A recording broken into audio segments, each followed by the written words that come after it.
छोटे से गांव से होती है, जहां एक साधारण परिवार की बेटी राधिका का विवाह बड़ी धूमधाम से होता है। राधिका बचपन से ही अपने पति अर्जुन से प्रेम करती थी। अर्जुन भी उसे दिल से चाहता था और दोनों की जोड़ी को गांव वाले एक आदर्श जोड़ी के रूप में देखते थे।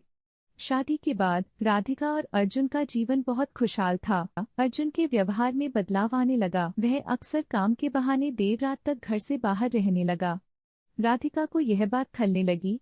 एक दिन जब राधिका मंदिर से लौट रही थी, उसने देखा कि अर्जुन गांव के ही एक छोटे से पुराने मकान के अंदर जा रहा है। उस मकान को राधिका के मन में शक हुआ और वह चुपचाप अर्जुन का पीछा करने लगी। जब उसने अंदर देखा तो उसकी आंखों के सामने जो दृश्य आया, उसने उसके होश उड़ा दिए। अर्जुन उस मकान में किसी औरत के साथ था और वह औरत कोई और नहीं बल्कि उसकी बचपन की मित्र निशा थी। निशा की शादी के बाद वह अपने पति के साथ शहर चली गई थी, लेकिन कुछ समय पहले ही उसकी वापसी हुई थी। निशा का पति उसे छोड़कर चला गया था और वह अर्जुन के करीब आ गई थी। रात राधिका ने अपने कमरे में जाकर फांसी का फंदा तैयार किया और बिना किसी को कुछ बताए अपनी जीवन लीला समाप्त कर ली। राधिका की आत्महत्या की खबर पूरे गांव में फैल गई। अर्जुन और उनके परिवार पर मानो दुखों का पहाड़ टूट पड़ा। अर्जुन को अपनी गलती का एहसास हुआ, लेकिन अब बहुत देर हो चुकी थी। राधिका की आत्मा को शांति नहीं मिली और वह एक भयावह रूप में गांव में लौट आई। राधिका की आत्मा ने पहले अर्जुन को अपना शिकार बनाया।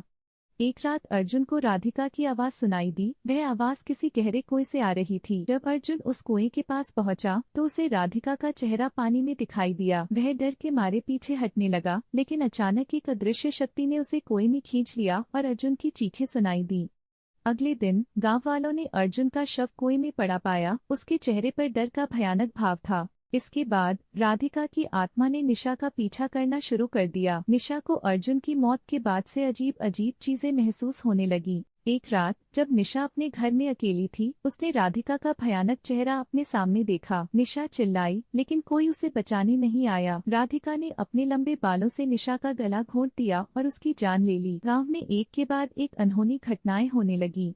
जो भी अर्जुन और निशा के इस कुकर्म के बारे में जानता था और चुप था, वह राधिका की आत्मा का शिकार बनने लगा। गांव वाले डर के मारे घरों से बाहर निकलना बंद कर चुके थे। कुछ समय बाद गांव में एक तांत्रिक आया, जिसे राधिका की आत्मा के बारे में पता चला। तांत्रिक ने गांव वालों को इकट्ठा किया और बताया कि राधिका की आत्मा तब तक शांत नहीं होगी जब तक उसके पति और निशा की आत्माओं को मुक्ति नहीं मिलती। तांत्रिक ने गांव के सबसे पुराने पीपल के पेड़ के नीचे एक बड़ा यज्ञ करने की तैयारी की। यज्ञ के दौरान राधिका की आत्मा प्रकट हुई।